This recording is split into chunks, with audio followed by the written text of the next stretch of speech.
베드로 사도가 그 마지막 절에서 마지막 문단에서 여러분을 격려하고 이것이 하나님의 참된 은혜라는 것을 증거합니다. 여러분은 이 은혜 안에 든든히 서십시오라고 말했습니다. 이 은혜라는 것이 고난 가운데서도 우리에게 주어지는 하나님의 어떤 통치와 또 하나님의 돌보심 또 함께하심이라고 할 수 있을 것 같아요. 그럼 오늘은 이제 우리가 그동안 베드로전서를 이제 함께 연구하고 또 묵상했는데 그 전체 내용, 그 은혜라고 말씀하신 그것이 무엇인가에 대한 얘기들을 같이 나눠보려고 합니다.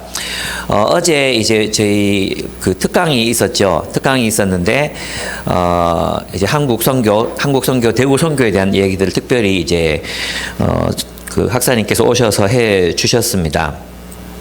그래서 제 마음에 좀 감동이 되었던 부분들이 한 가지 있었는데 여러 가지 많았지만 정말 이제 제가 차를 타고 오면서 이제 들었거든요. 근데 굉장히 뜨겁게 강의하는 걸 제가 느낄 수 있었어요. 그리고 그 내용 가운데 베어드 선교사님의 부인이 이제 남편이 하도 이제 선교하려고 이제 다니다 보시니까 정말 많이 힘들고 어려워서 그때 지었던 찬송가가 멀리 갔더니 라고 이제 얘기하시는 걸 제가 들었거든요. 멀리 갔더니 처량하고 고나여. 예, 그 찬송가 얼마나 이 남편 없이 아기가 죽고 뭐 이런 여러 가지 상황들을 겪으시면서 타지에 와서 얼마나 힘들었을까 그런 생각들이 참 많이 들었어요.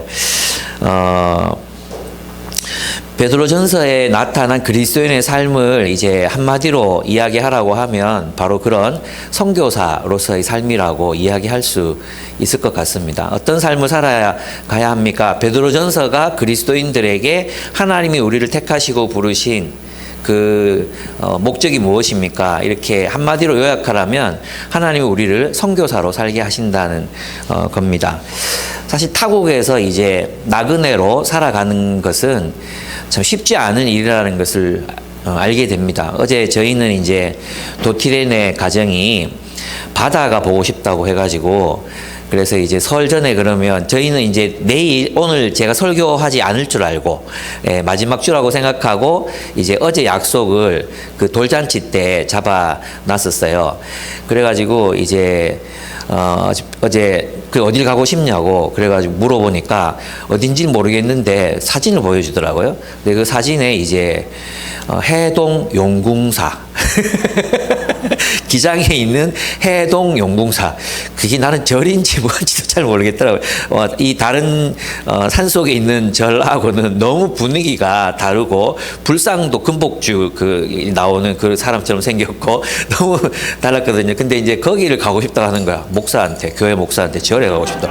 그래 나는 야 얘가 정말 잘 모르는구나 이런 생각이 들었어요. 그리고 어제 가서 뭐 했는지 아십니까? 그 불상 앞에 엎드려서 삼배하고 기도하더라고요. 목사가 우상 숭배하는데 사람 데려다주고 뭘 기도했냐 그러니까 모든 사람 복 받으라고 그렇게 기도했다고 그랬어요. 그래서 이제 기장에 가서 해산물 먹고 싶다 해서 해산물 같이 먹고 또 이제 해운대 구경하고 싶다 해가지고 해운대 가는데 차가 너무 많이 밀리는 거예요. 그래가지고 어쨌든 해운대를 바로 틀려고 하니까 도저히 틀 수가 없고 차도 너무 많고 그래가지고 그 옆에 무슨 동백섬 거기 가서 이제 앞에 회의했던데 거기 같이 보여주고 해운대 가서 같이 좀 놀고 사진 찍고 그러다가 올라오는 길에 이제 선교사님 강의를 들었었어요. 근데 이제 선교사님의 강의 그리고 나그네로서 외국인인 한국을 사는 이 사람들의 삶이 제게 오버랩되면서 참 힘들더라고요. 이제 불법 체류자로 이렇게 살고 있으니까 제주도도 못 가는 거예요. 제주도 가려면 이제 뭐 여권이나 뭐 신분 그런 게 있어야 확실해야 되잖아요. 근데 이제 제주도도 갈 수 없는 그런 상황이고, 여러 가지 국가에서 이제 뭐 혜택들을 주기는 줘요. 그리고 한국이 굉장히 많이 좋아져가지고, 그런 불법 체류자 신분이지만 예전처럼 막 임금을 떼먹고 그러지는 못하는 것 같아요. 그래서, 최저임금도 한국 사람이 똑같이 받고 그렇게 이제 하는데, 그래도 너무 이제 외롭고 또 좀 나그네로 살아가는 그 삶 자체가 힘들고, 또 이 가족들이나 친척들이나 이게 함께 뭐 이렇게 이 돌봐줄 사람이 없잖아요. 애가 아프면 이게 제일 힘든 거예요. 애를 병원을 데리고 가려면 회사에서 조퇴를 해야 되는데, 몇 번 조퇴를 하다 보니까 그럼 너 나가라 이렇게 되니까 도울 사람이 필요하고 막 이런 여러 가지 상황들이 되게 좀 힘들어 보이더라고요. 그리고 제일 힘들어 보이는 게 이 친구들이 요리를 정말로 좋아하거든요. 요리 먹는 걸 진짜 좋아해요. 그래서 앞에 회의 갔는데도 제가 이렇게 그냥 우연히 이렇게 보게 됐는데, 다른 건 별로 관심 없고 정상들이 뭘 먹었나 그 요리 사진을 붙여놓은 게 있거든요. 그걸 이제 유심히 보고 이 사람들 뭘 먹고 사나 이거 되게 유심히 보더라고요. 근데 이제 그래서 자기 그 제가 먹어봐도 베트남 일반 요리는 되게 맛있고 이제 뭐라 그러지 땡기고 그런 이제 살찌는 요리들이 많은 것 같아요. 근데 이분들은 또 되게 날씬해. 사실 좀 아이러니인데 그래요. 그런데 이제 한국에 우리는 좀 자연적인 것들이 많잖아요. 뭐 회, 뭐 해산물 이런 것도 비린내 그냥 나는 거 이런 것들 그냥 참기름 찍어 먹고 뭐 이러니까 이 친구들한테 제일 힘든 건 식사예요. 식사 먹는 거. 그 집에서도 자기들이 그냥 먹는 거 이제 아시안마트 가가지고 이제 요리해서 먹고 또 그거 대접해주기 좋아하고 이렇더라고요. 그래 어제 해산물 먹고 싶다 해가지고 이 친구들은 아마도 오징어 왜 태국인의 해변에 가면 오징어 구이 뭐 조개 구이 이런 거 여러분 상상하시잖아요. 그런 걸 상상하고 해산물 먹고 싶다고 갔는데 우리의 해산물은 뭐냐 하면 개불, 멍게, 해삼 뭐 이런 게 징글징글하게 생긴 것들 있잖아요. 그런 게 막 나오니까 도티레는 거의 몇 젓갈 먹고 말고 홍떡은 좀 먹을 줄 안다고 몇 가지를 더 먹고 그랬어요. 그래 미안하기도 하고 무슨 해산물이냐고 정확하게 물어봤어야 되는데 알고 있다고 생각하고 해산물 먹으러 가요 이랬는데 남편이 그래도 잘 먹으니까 이제 갔는데 홍떡도 많이 먹지는 못했어요. 그런 것들을 보면서 참 이렇게 힘들겠다. 근데 이 친구들의 유일한 소망이 뭐냐 하면 7년쯤 열심히 일해가지고 돈 벌어서 베트남에 집을 짓는 거예요. 집을 짓고 사는 것. 그래서 마음이 이 대구에서 막 정착해서 계속 살겠다는 마음이 별로 없어요. 그래서 빨리 좀 돌아가고 싶은 마음이 큰 거예요. 빨리 돌아가고 싶으니까 그 딸내미도 빨리 베트남에 맡겨가지고 그 둘이 열심히 야근하고 막 이렇게 돈 벌어서 베트남 가서 집 한 채 짓는 거 그게 이제 도티레 내의 산 소망인 거죠. 산 소망. 그 소망을 가지고 지금 여기에서 그 외롭고 힘든 나그네 길을 버티며 살더라고요. 근데 오는데 나그네로 사는 게 참 힘들다 이런 생각하고 있는데 오는데 이제 그 선교사님들 한국에 오신 선교사님들의 이야기를 이렇게 듣는데 멀리 갔더니 처량하고 참 제가 이 찬양이 베어드 선교사님이 그 남편도 없고 막 그런 상황 속에서 부른 찬양이라고 그래가지고 나는 멀리 갔더니가 이제 예수님 떠나가지고 죄 짓고 사는 그런 삶이라고 늘 생각해 왔었거든요. 그게 아니었어. 멀리 갔더니 처량하고 고나며 슬프고도 외로워 정처 없이 다니니 이게 선교사의 삶이었어요. 정처 없이 다니니 예수 내 주여 내 마음 아파 울 때에 눈물 씻어 주시고 나를 위로하소서. 얼마나 힘들고 외로우면 이런 찬송을 지었을까요?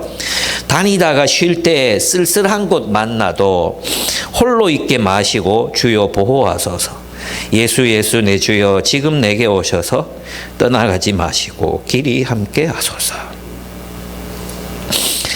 이게 선교사들의 삶이었어요.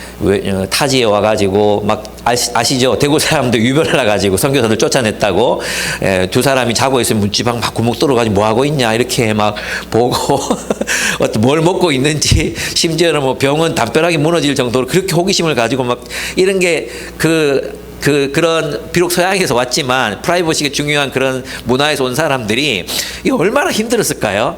예, 그런 것들을 버텨내면서 살다가 죽어서는 이 땅에 묻히고 싶다고 다시 시신이라도 여기 와서 이제 묻어달라고 해서 무덤이 더 많이 생겼다는 얘기 들었잖아요. 그런 얘기를 듣는데 참 그게 나그네의 삶이고 또 선교사의 삶이구나 이런 생각이 들었어요. 만약 우리가 이런 선교적 사명을 이제 회복하게 된다면 우리 그리스도인들이 이 땅에서 살아가는 그 삶의 모습이라는 것이 그 베드로전서가 한결같이 이야기하는 건 결국 뭐냐 하면 그냥 선교사로서 살라 이 이야기의 다름이 아닌 것 같아요. 선교사로 사는 거 힘이 들죠. 타국에서 복음을 가지고 그 복음을 전하기 위해서 사는 것. 사람들에게 주목을 받고 주시받고 그리고 간섭당하고 호기심 어린 눈으로 우리를 쳐다보고 때로는 멸시당하고 무시당하는 그런 상황 속에서 살아가는 것. 제가 홍떡 도티레를 보면 도티레는 되게 패셔너블해요. 진짜 옷을 잘 입어요. 그리고 20대 젊은 여성들 옷 입는 것처럼 그렇게 정말 세련된 있거든요. 홍떡은 진짜 재밌어요. 정말 재밌는 친구예요. 근데 여기 가지고 일한다고 깨째째하게 너무 이제 막 힘들어 보이는 거 있잖아요.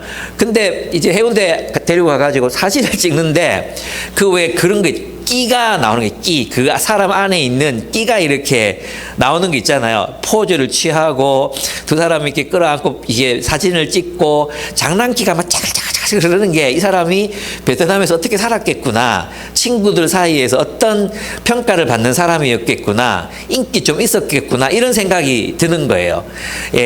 근데 여기 와가지고는 이제 외국인 근로자의 불법 체류자 신세 또 이제 3세기에서 왔다는 어떤 시선들이 있잖아요.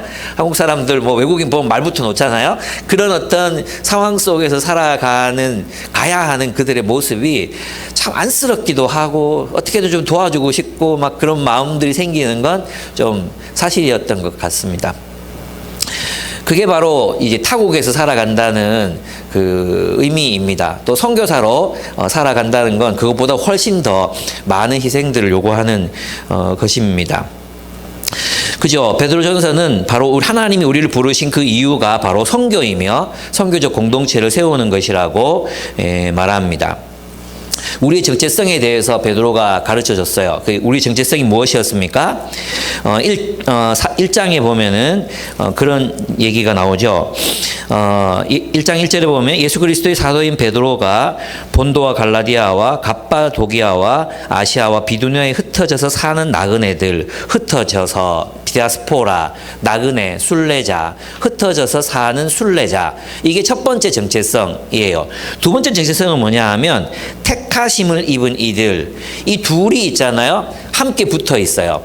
하나는 뭐냐 하면 디아스포라 순례자, 외국인으로서의 그 나그네라는 그런 어떤 정체성, 나그네로서의 정체성. 또 순례자 또 혹은 선교사로서의 정체성, 또 하나의 정체성은 무엇입니까? 하나님의 택하신 백성이라는 정체성. 이 두 정체성이 우리들에게 함께 있는 그런 정체성이라는 것입니다. 그래서 우리는 한편으로는 그냥 우리는 하나님의 백성으로만의 정체성을 가지고 살면 세상을 잊어버리잖아요. 그죠? 교회 안에서의 삶만을 살게 된단 말이에요. 그런데 베드로는 우리를 잊지 않고 우리는 세상 속에 있다는 걸 이야기하는 거죠. 세상 속에 택하신 백성으로 있는데 누구로 있느냐? 나그네로, 순례자로 존재한다. 그게 우리의 정체성이라고 가르치고 있습니다. 그렇습니다. 우리는 타국에서 살아가는 디아스포라 순례자들이며 하나님의 택하심을 입은 거룩한 하나님의 백성입니다. 그러면 이제 그렇다면 이것이 무슨 말이냐 하면 그리스도인은 이전과는 다른 질서 속에서 다른 정체성, 다른 사명을 가지고 살아가는 사람들이라는 뜻입니다. 여기서 우리가 이제 하나님의 택하심을 입었다는 말을 성경은 어떨 때 사용하고 있는가, 그걸 우리가 알 필요가 있습니다. 하나님의 택하심을 입었다. 이게 무슨 뜻이겠어요? 우리 뭐 선택된 민족, 아주 뭐 그런 어떤 자부심, 그런 게 아니라 그랬죠. 하나님이 우리를 선택했다고 말씀하실 때, 그리스도가 우리를 불렀다, 제자들을 불렀다고 말씀하실 때는 그 선택에는 반드시 사명, 부르심, 소명이 연결되어 있어요. 하나님이 아브라함을 선택하셨잖아요. 왜 선택하셨습니까? 그로 하여금 하나님 여호와의 공도를 지켜 의와 공의를 행하게 하는 사람이 되게 하려고, 그런 민족이 되게 하려고 부르셨잖아요. 그러니까 선택은 무엇을 위한 것이냐 하면 사명을 위한 거라는 거예요. 하나님이 하나님의 백성을 부르실 때는 반드시 어떤 목적을 위해서 부르신다는 것입니다. 그래서 그게 베드로전서에서는 2장 9절에 나오는 게 2장 9절. 2장 9절에 보면 그러나 여러분은 택하심을 입은 족속이요 왕과 같은 제사장들이요 거룩한 민족이요 하나님의 소유가 된 백성입니다. 여기까지만 보면 얼마나 멋집니까? 멋지죠? 멋진데 이렇게 우리를 선택하시고 불러내시고 그 빛에 들어가게 하신 이유가 무엇이냐 하면 그분의 덕을 선전케 하기 위함이다. 선포하기 위함이다. 이렇게 말하고 있어요. 그분의 덕, 하나님의 성품을 드러내서 성교, 하나님을 드러내는, 하나님을 나타내는 선교로 하나님이 우리를 부르셨다. 이렇게 이야기하고 있는 것입니다. 그러니까 여러분, 선택, 예정, 이것은 어떤 맥락 속에 있느냐 하면 바로 사명 혹은 순종, 그런 하나님 백성의 목적, 여기에 연결되어 있는 개념이 바로 선택이라는 것입니다. 하나님이 우리를 부르신 이유는 바로 소명을 위한 것이라는 거죠. 네. 하나님의 아름다운 덕을 선포하기 위함이다. 그래서 베드로전서에서는 그 하나님의 아름다운 덕을 선포하기 위해서 우리가 어떤 삶을 살아야 하고 어떤 공동체를 이루어야 하는가, 그리고 또 고난, 이 땅에서 어떻게 고난에도 불구하고 선을 행함으로 하나님의 성교를 이룰 것인가, 그런 이야기가 베드로전서에 가득 차 있다고 말할 수 있습니다. 그래서 많은 사람들이 하나님의 선택이라는 것을 그저 구원을 위한, 나는 구원받기 위해 선택받았어, 여기에만 연결시키는 것은, 사실 구원과 사명이라는 것도 이렇게 연결되어 있는 부분들이거든요. 그렇지 않습니까? 우리가 무엇을 위해 살 것인가, 이 문제잖아요. 그래서 구원은 사명과 연결되어 있다. 그리고 선택은 우리의 사명과 연결되어 있다는 것을 기억하시는 것이 중요합니다. 그래서 이제 우리의 정체성은 하나님의 택하심을 입어 하나님 백성이 됐어요. 두 번째, 우리 하나님 백성이 된 것은 무엇으로 됐는가? 하나님의 씨로 됐다 그랬잖아요. 그러니까 하나님의 씨라는 게 뭐라 그랬어요? 복음이라 그랬죠. 하나님의 말씀으로 되었느니라 했습니다. 이 씨는 하나님의 말씀입니다. 그리고 거듭남이라는 걸 다시 한번 우리가 정리해야 되는데, 거듭남이란 이방인들이 유대교로 개종해서 유대인으로 사는 것, 유대인처럼 사는, 유대인들과 한 족속이 돼서 살아가는 것을 거듭남이라고 표현했다 그랬죠. 무슨 말인지 아시겠죠? 그래서 거듭남이라는 것은 일단 우리가 어떤 존재적인 의미에서의 거듭남, 그것 하나님의 씨로 다시 태어났으니까 하나님의 생명이기 때문에 존재적으로 새롭게 태어난 것을 포함해요. 그러나 새롭게 태어났다고 해서 그가 새로운 삶을 살 수 있는 것은 아니에요. 그 새로운 공동체를 필요로 한다는 거죠. 그래서 거듭남이라는 것은 우리가 누구에게로, 하나님의 가족에게로 거듭나는 거예요. 하나님, 우리 누가 태어났어? 그럼 우리 가족으로 태어나는 거지, 혼자 태어나는 게 아니잖아요. 그런 의미에서 거듭남이라는 것은 하나님의 백성으로 의 부르심을 포함하는 그런 개념이라고 생각할 수 있습니다. 그래서 우리는 하나님의 자녀로 다시 태어나서 하나님의 가족 공동체로 살아가게 되었습니다. 지금 저는 이제 우리가 어떻게 우리가 하나님 백성이 될 수 있었느냐, 이 얘기를 하고 있어요. 첫째는 아까 하나님의 택하심을 입고 하나님 백성 됐다.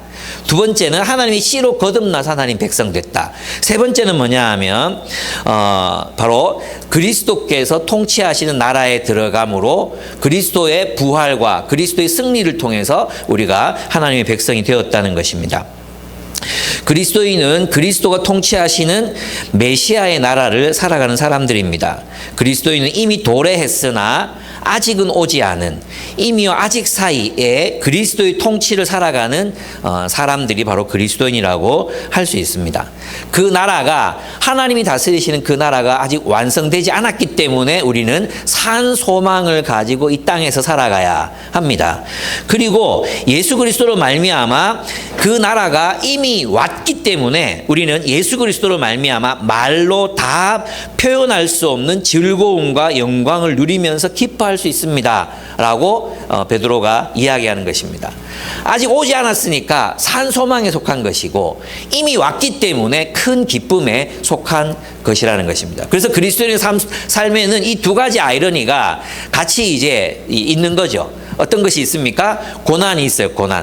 고난이 있고 또 하나는 뭐가 있습니까? 큰 기쁨도 함께 존재하는 것입니다. 우리의 소망은 여전히 미래에 속한 것이기 때문에 힘겨워요. 그죠? 이 세상에서 살아가는 게 힘겨워요. 죄가 지배하고 악이 지배하는 이 세상 속에서 살아가는 것이 쉽지 않습니다. 그게 힘겹습니다. 그러나 우리는 그 소망이 살아있다는 걸 압니다. 예수께서 부활하셔서 승리하셨다는 걸 알고 그분께서 반드시 승리하실 것을 믿기 때문에 우리는 산 소망 가운데 살아갑니다. 또 한편으로는 그리스도의 통치가 지금 우리와 함께 있기 때문에 우리 이 땅에서 말로 표현할 수 없는 큰 영광스러운 즐거움으로 기뻐할 수 있게 되는 것입니다.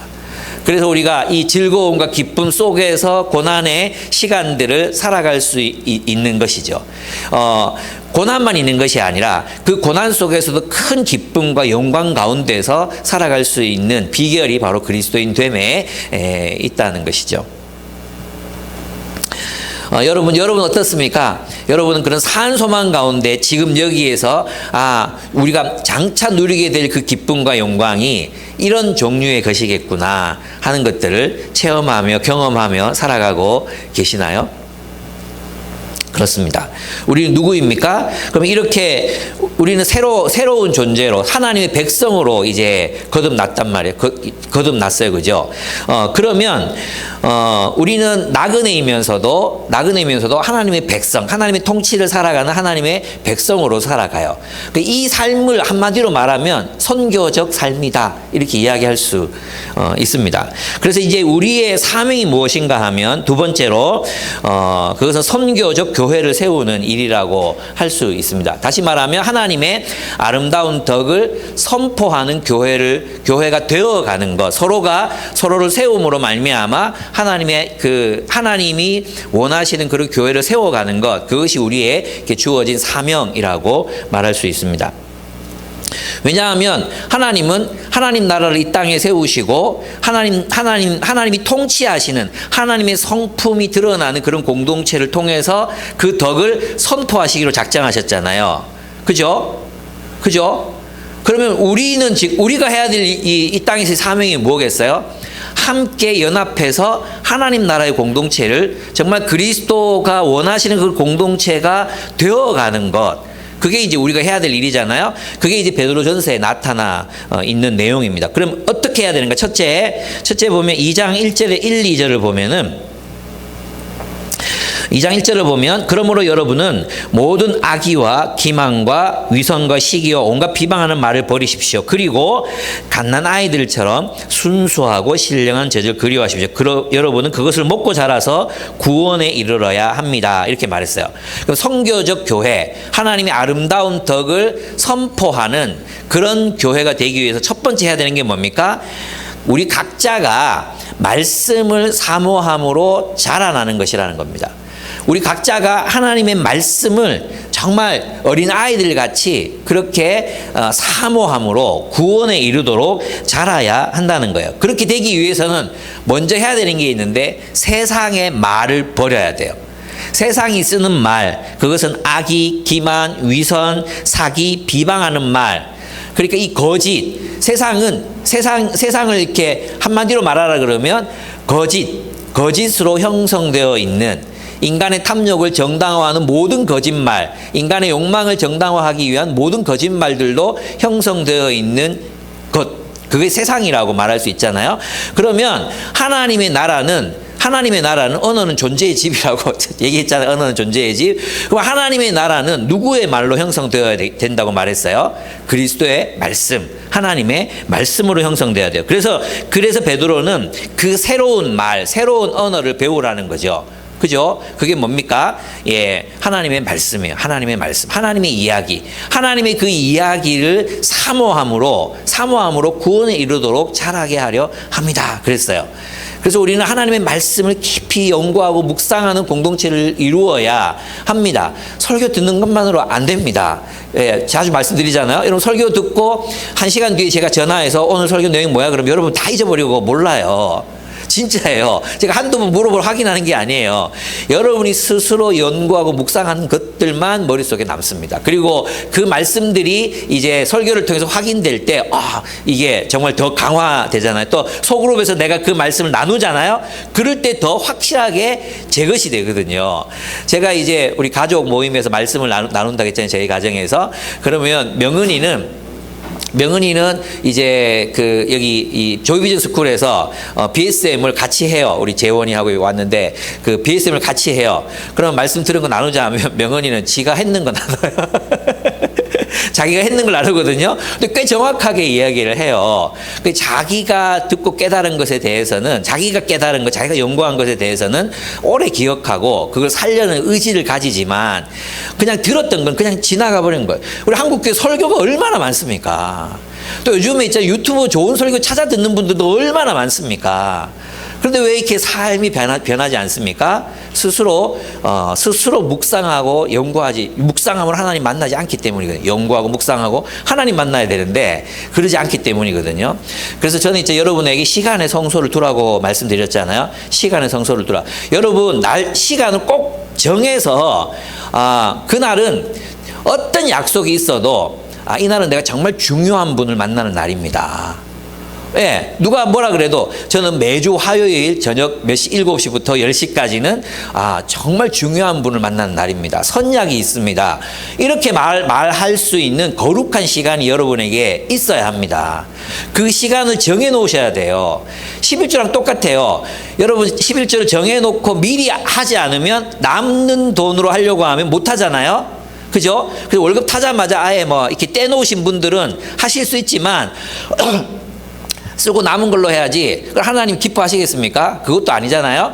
그런데 시간도 똑같아요. 시간도 여러분 하나님을 만나기 위한 시간을 따로 떼놓지 않으면 절대 확보할 수가 없어요. 그래서 여러분 대부분 마지못해서 주일날 나눠야 되고 막 이렇게 하시잖아요. 그래서 시간을 딱 정하세요. 정해서 나는 이 시간에 하나님을 만나리라. 말씀을 통해 하나님을 만나리라. 그래서 묵상까지 가야 돼. 묵상까지 깊이 그 말씀을 가지고 계속 하나님을 음미하고 상상하고 그리고 관상하고 거기까지 가야 우리의 삶이 변화가 일어날 수 있습니다. 말씀을 사모하십시오. 말씀 없이 성화될 수 없어요. 예, 말씀 없이 잘할 수 없습니다. 그래서 하나님 말씀을 정말 갓난아이들처럼, 갓난아이들 배고프면 정말 죽을 것처럼 울잖아요. 그런 것처럼 그렇게 사랑하시기 바랍니다. 두 번째 2장 5절에 보면은 이렇게 되어 있습니다. 이제 4절부터 한번 보면 2장 4절부터 5절까지 제가 읽어보겠습니다. 주님께 나아오십시오. 주님께 나오라는 게 무슨 말이냐? 그는 사람에게는 버림을 받으셨으나 하나님께는 택하심을 받아 살아있는 귀한 돌입니다. 살아있는 돌과 같은 존재로서 여러분도 집 짓는 데 사용되어 신령한 집이 됩니다. 그래서 여러분은 예수 그리스도로 말미암아 하나님께서 기쁘게 받으 신령한 제사를 드리는 거룩한 제사장이 되십니다. 이렇게 얘기했어요. 여러분, 주님께 나아오십시오. 그러면 지금 베드로가 생각하고 있는 주님께 나오라는 게 어디로 나오라는 거예요? 주님이 모퉁이 돌이 되어 계시는 그 건축물, 그 교회 공동체로 나오라 이 말이에요. 그죠? 제가 지금 불경 가르치는 거 아니죠? 예, 지금 베드로전서에 있는 말이죠. 주님께 나아오라는 말을 우리는 그냥 하나님 앞에 개인적으로 독대하는 것만 생각하거든요. 근데 오늘 본문 베드로가 말하는 그 하나님께 나아오라는 이 말씀은 주님께 나아와서 모퉁이 돌이 되시는 그분께 연결되어서 뭐가 되라는 거예요? 함께 건물이 되라. 공동체가 되라. 그럼 그 공동체가 무엇이 되는 것입니까? 하나님의 거룩한 제사장이 된다 그랬어요. 하나님의 거룩한 제사장이 되기 위해서 주님의 부르심에 응답해서 나아오라는 것입니다. 주님의 부르심에 응답해서 나오라는 것입니다. 그러니까 우리는 함께 지어져 감으로 어떤 공동체를 지어야 한다는 거예요. 어떤 공동체를 지어야 돼요? 제사장 노릇할 수 있는 공동체를 지어야 된다는 거예요. 우리 어떤 교회를 세워야 돼요? 제사장 노릇할 수 있는 교회를 함께 세워가야 한다는 그런 의미입니다. 그래서 우리는 이 공동체 안에서 뜨겁게 서로를 사랑하고, 4장에 나와 있는 것처럼 우리가 서로 뜨겁게 사랑하고 불평 없이 서로를 대접하고, 이게 불평 없이 서로를 대접하고 이게 어떤 의미겠어요? 매일매일, 초대교회는 매일매일 만찬이 있었잖아요. 매일매일 만찬. 여러분 우리가 몰랐던 1세기 교회 읽으신 분들 아시죠? 그죠? 거기 보면은 데살로니가 교회나 어떤 교회들이 구제를 하려면 하루 벌어서 하루 먹고 사는 사람들이 이제 예루살렘 교회를 돕기 위해서 헌금을 해야 됐어. 그러면 그 사람들이 어떻게 헌금을 해야 됐다고 했어요? 굶어서 모았단 말이에요. 가족들에게 줄 양식 줄여가면서 모은 돈으로 헌금을 했단 말이에요. 이해 되십니까? 근데 자기 식구들도 하루 겨우 먹고 사는 그 시대에 매일 밤마다 만찬이 있었단 말이에요. 아마도 집집마다 돌아갔든지 아니면 부자가 있었으면 그 고린도 교회 같은 교회는, 그죠? 그 주인이 이제 부자가 대접하고 그랬겠죠. 어쨌든 사람들을 그렇게 교회로 대접하는 일이 쉬운 일이었겠어요? 어려운 일이었겠어요? 어려운 일이었어요. 어제 우리도 이제 도티레네 하고 이제 가는데 처음에 갈등을 많이 했거든요. 그래도 가면 식사비, 교통비 막 이렇게 막 다 들잖아요. 뭐 주차비, 기름값 뭐 이게 다 든단 말이에요. 어떡할까 하다가 교회에다가 우리 근데 가니까 후원 받을까? 그래서 하면 분명히 한 돈 100만 원 채워질 거 제가 알고 있습니다. 그렇지만 우리끼리 하자. 우리 부모님이 설 지내라고 용돈 주신 것도 있고 해서 그걸 하자. 이렇게 해서 이제 썼거든요. 근데 그게 부담이 안 되는 게 아니란 말이에요. 설이잖아요. 설이고 세뱃돈도 줘야 되고 뭐 음식도 만들어야 되고 하는데 우리 그걸 지출해야 된단 말이에요. 그게 목사라고 쉬운 일이 아니잖아요. 그죠? 근데 이 당시 사람들은, 평신도들이 그렇게 이게 한 번 대접하고 나면 이 마음이 어땠을까요? 쉽지 않은 마음이었을 거야, 아마. 예. 근데 그래서 이제 서로 대접하기를 불평 없이 하라는 거예요. 서로 대접하기를 불평 없이 하라. 그런 교회를 은사를 따라서 섬겨라. 그래서 하나님 나라의 공동체를 세워가라. 그렇죠? 그래서 함께 어떤 제사장 역할을, 온 세상을 향해 제사장 역할을 감당할 수 있는 그런 교회를 세워라. 또 오늘날 교회들이 과연 이 세상을 위한 제사장으로서 세상에 샬롬을 선포하는 하나님의 종으로서의 교회가 되고 있을까 생각해 보면 너무 우리 교회의 모습들이 허약한 거죠. 너무 그리스도인들의 모습이 약한 거예요. 예. 그렇습니다. 그래서 이제 마지막 단락에 가서 이제 훈련에 대한 얘기를 할 건데, 그리고 셋째, 그래서 어떻게 할 거냐? 우리의 사명이 뭐냐? 첫째, 개인적으로는 말씀 따라서 구원을 이루도록 자라야 돼. 두 번째는 함께 지어져 가야 된다 그랬어요. 함께 지어져 가야 돼. 세 번째는 뭐냐 하면 함께 하나님의 선교의 사명에 참여하는 것입니다. 제사장 나라가 되라는 것을 다른 말로 하면 선교적 공동체가 되라, 이 말입니다. 선교적 교회가 되라, 이런 의미입니다. 어떻게 해요? 베드로는 베드로의 그 교회들에게 이렇게 말합니다. 이방 사람들 가운데 선을 행하라. 세상 속에서 선을 행하라는 것입니다. 선을 행하라. 이 선을 행하라는 게 무슨 뜻이라고 했어요? 이 선을 행하라는 게 예레미야서에 나와 있는 것처럼 이방 나라의 포로로 잡혀갔는데 그 자기를 포로로 잡아온 그 나라, 그 왕, 여러분 다니엘에게 느부갓네살은 죽이고 싶은 왕이었어요. 죽이고 싶은 왕. 생각해봐요.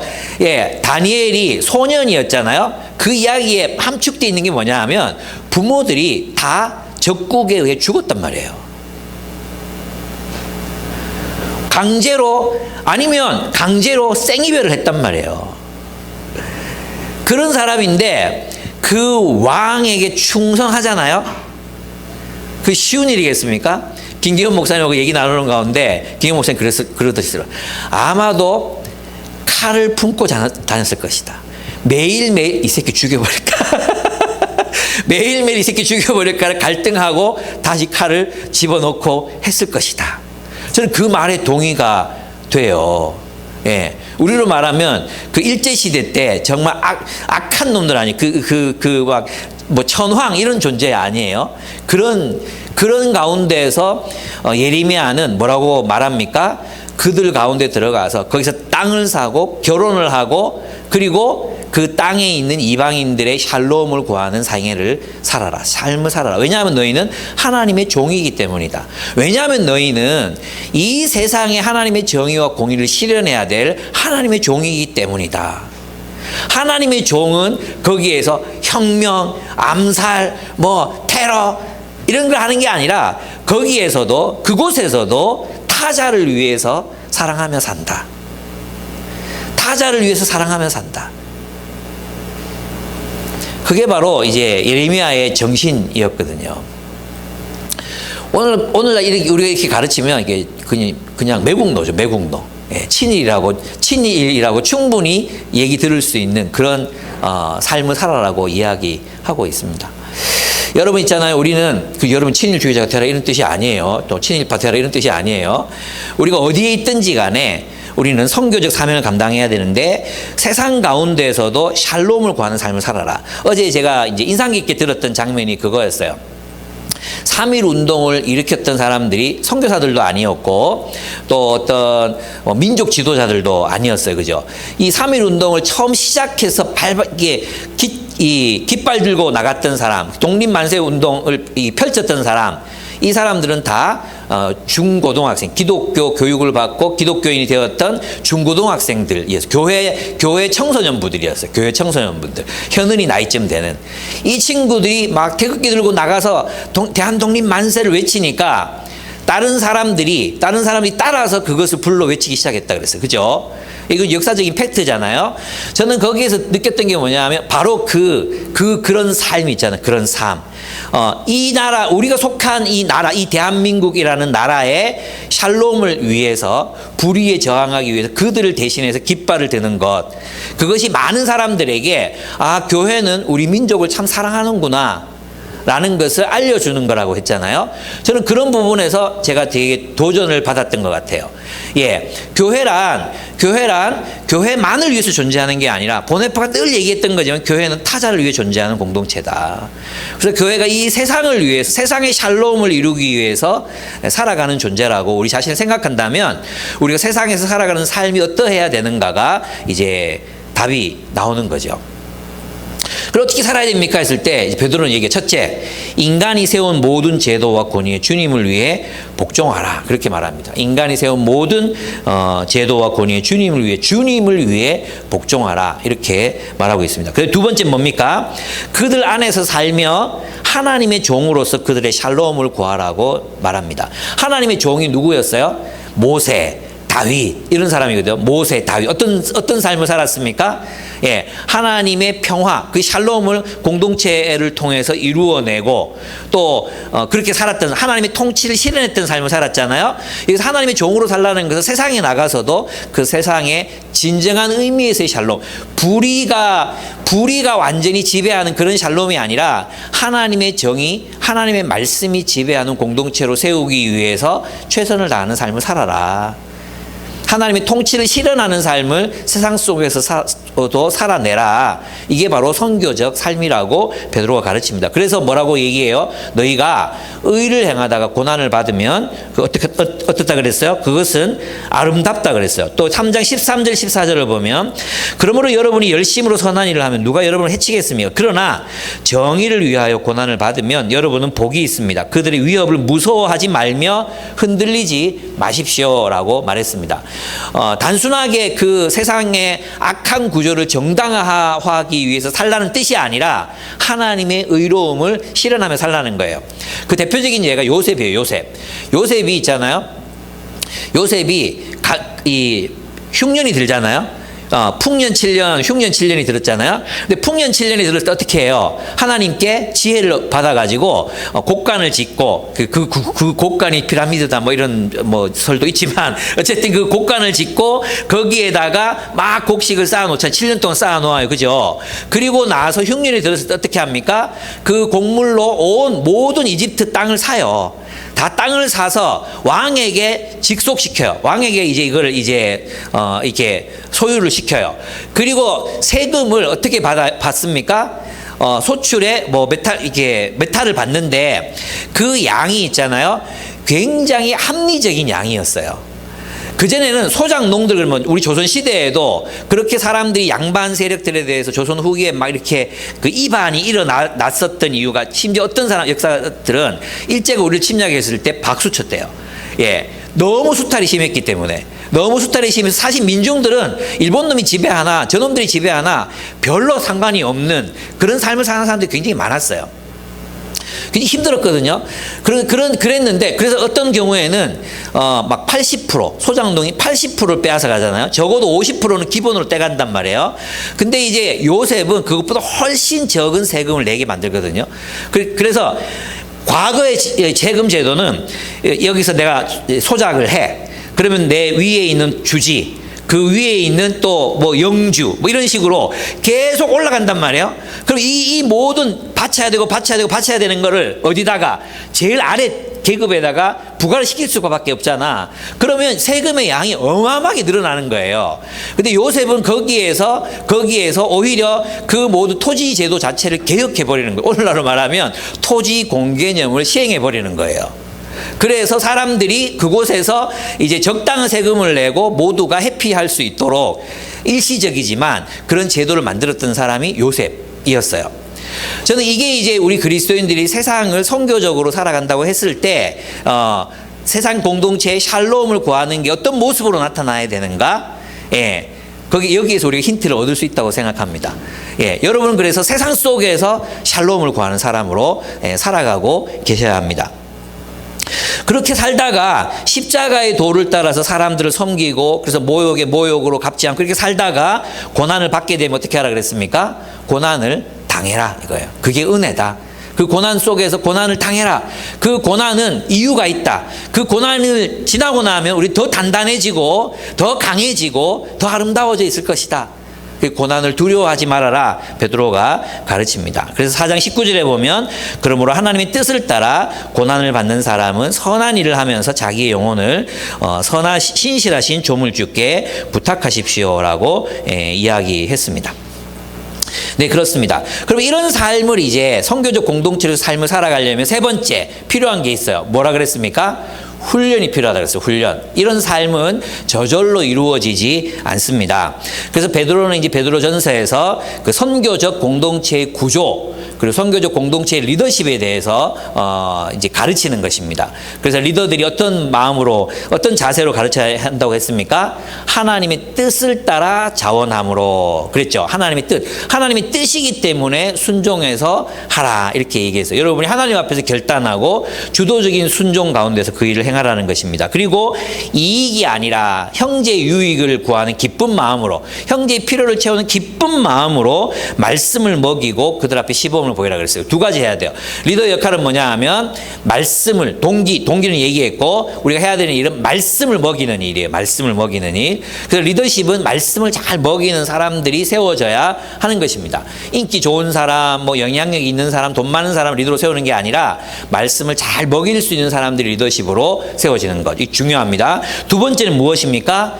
익젠플이 되라 그랬잖아요. 본을 보이라. 이 본을 보인다는 말은 윤리적 본이 되라. 이것도 포함하지만 실제로는 뭐예요? 하나님 나라를 살아가는 삶의 기술을 가르쳐라는 거예요. 삶의 기술을 가르쳐라. 결국 이제 예수님의 제자 훈련, 예수님의 또 전도 계획 이런 책들을 봐도 아시겠지만 결국 우리가 하는 일은 뭐냐 하면 우리가 뭘 훈련시켜? 그들이 목자로 살아갈 수 있도록 훈련시키는 거예요. 우리의 목적은 뭐냐 하면 그냥 얻어먹는 사람들, 그냥 젖이나 먹던 사람들을 키워서 그들로 하여금 누군가를 가르치고 훈련할 수 있는 하나님의 제자로 세울 수 있는 목자로 세우는 그 삶의 본이 되라 이 말이에요. 그렇지 않습니까? 이 베드로가 배신하고 이제 갈릴리로 가서 이제 고기 잡고 있을 때 부르셔서 뭐라고 하셨다 그랬어요? 베드로야, 네가 나를 사랑하느냐 그랬죠. 그죠? 내가 주를 사랑하는 줄 당신이 아십니다. 뭐라 그랬습니까? 내 양을 먹이라 그랬단 말이에요. 내 양을 먹이라 그랬어요. 사랑하면, 우리가 주님을 사랑한다면 뭘 해야 돼요? 내 양을 먹이는 거죠. 그 먹이는 사람, 하나님의 말씀을 잘 가르쳐서 리더로 세울 수 있는 사람, 그 일에 있어서 본이 되라 이거예요. 목자를 키우는 교회, 그게 훈련이잖아요. 그게 훈련. 결국은 그런 삶으로 우리가 모두가 훈련받아 세워져야 한다는 것입니다. 그래서 이제 야고보서에서도 때가 오래면 너희가 마땅히 히브리서인가 마땅히 선생이 되어야 할 터이나, 모든 사도들이 있잖아요. 성도들이 말씀을 먹고 자라서 리더로 세워지는 것을 기대하고 바라봤습니다. 우리도 그래서 여러분이 저는 리더를 할 만한 깜냥이 안 되는데요. 그 겸손이 아닙니다. 불순종일 수 있습니다. 예. 그래서 여러분들이 하나님 앞에서 하나님께서 여러분의 공동체에서 필요로 할 때 여러분들이 보고서 쓴 내용들 이렇게 보면 나는 가정의 리더가 돼야지. 내가 실컷 교회에 적용해 놓으면 가정의 리더가 돼야지. 좋은 아빠가 돼야지. 이런 적용으로 다 흘러. 저는 여기서 본질적인 건 뭐냐 하면 때가 되면 하나님이 기회를 주신다면 내가 양떼의 목자가 되리라. 이 비전을 우리 모두가 가져야 된다고 저는 생각해요. 아니면 예수님께서 제자들에게 마지막 마태복음 28장에도 똑같이 얘기하셨지 않습니까? 내가 가르쳐 분부한 것을 가르쳐 지키게 하라 그랬잖아요. 그 모든 제자들에게는 또 다른 제자를 삼아서 누군가를 가르칠 어떤 책임과 의무가 우리 모두에게 주어지는 것입니다. 우리 모두가 그렇게 자라고 성장해 가야 하는 것입니다. 그게 훈련이지 않겠습니까? 훈련소에서 뭐 합니까? 군인은 군인답게, 그죠? 예, 장교는 장교답게 그렇게 키우기 위해서 훈련소가 필요한 거잖아요. 그런 의미에서 우리 교회가 그런 부분에 각자의 은사를 따라서 섬기지만 때가 되면 누구라도 리더로 세워져서 다른 사람을 세울 수 있는 삶을 살아가는 그런 교회, 훈련하는 교회, 그런 교회가 되었으면 좋겠어요. 그래서 여러분 기쁨의 교회 오면 뭐 사실 있잖아, 하는 거 별로 없거든요. 많은 사람들이 오해한 기쁨의 교회 빡시다, 뭐 기쁨의 교회 뭐, 나는 그 얘기 들을 때마다 진짜 일반 교회 가면 새벽기도 가야 되지, 수요 예배 가야지, 금요 철학기도 가야 되지, 토요일에 성가대 해야지, 주일학교 반사해야 되지, 그래 끝나면 또 대예배 참석하는 오후 예배 참석해야 되지, 청년부 가야 되지, 진짜 많거든요. 진짜 행사. 그리고 또 분기마다 행사 돌리죠. 행사 뭐 무슨 대집회, 무슨 초청 집회, 무슨 집회, 우리 그런 거 없어요. 진짜 알랑한 교회, 진짜 알랑한 교회. 딴 거 없어요. 우리가 하는 거 단 한 가지, 일주일에 한 본문 함께 묵상하고 함께 나누고 가르치고 사람 세우고 하는 거예요. 뭐가 어렵습니까, 여러분? 이렇게 대한민국 이렇게 알랑한 교회가 어디 있습니까, 여러분? 예? 복 받으신 줄 아십시오, 기쁨의 교회. 진짜 뭐 하는 게 뭐 있다고. 여러분 마음에, 그래서 여러분 마음에 그런 마음을 품으셔야 됩니다. 나는 언젠가 영적 리더의 삶을 살겠다. 이 마음이 여러분 모두에게 있어야 합니다. 그 기대해야 됩니다. 또 하나님, 제가 때가 됐을 때 저는 아직도 이 공동체가 저를 리더로 인정해 주지 않는데 제가 뭐가 부족합니까? 이런 마음들이 있어야 되지. 예, 리더 빠졌다 막 이러고 이번에 리더 안 한다 막 그리고 행복해하고 즐거워하고, 이런 사람들은 주 앞에 설 줄 알라. 주 앞에 서서 네가 그때 뺀질거렸지 그러면서 야단 맞을 수 있습니다. 예, 소망하셔야 됩니다. 그렇습니다. 그래서 우리의 목표가 뭡니까? 결국은 어떤 고난이 와도, 어떤 사탄 마귀의 유혹과 고난이 오더라도 굳건히 서서 하나님 나라를 세워갈 수 있는 사람들을 길러내는 것, 그것이 교회의 목적이라고 할 수 있습니다. 교회는 훈련소다. 근데 있잖아요, 우리는 보면 뭐합니까? 우리는 하나님이 우리를 부르신 이유는 선수로 불렀거든요. 선수. 우리를 축구 선수로 불렀어요. 축구 선수. 같이 경기를 해야 돼. 우리는 경기를 해야 되는 사람인데 자꾸 우리는 뭐 하냐 하면 저 위에는 관중이 되려고 하는 거예요. 관중. 그 평생 동안 축구만 하는 사람들, 허벅지 굵기가 우리 허리 굵기만 한 그 축구 선수들을 보면서 실축하잖아요. 에이 저 새끼 빼라, 저 새끼 빼라, 저 어떤 새끼 개발 저거 빼라 그러고 막 얼마나 말하기 좋습니까? 우리 그리스도인들이 자기가 선수라는 걸 자꾸 까먹어요. 우리가 선수예요, 선수. 하나님 나라를 살아가야 될 선수, 관중이 아니라니까. 목사 설교 오늘 진짜 왜 저렇게 설교를 길게 이렇게 판단하고 있을 때가 아니라니까.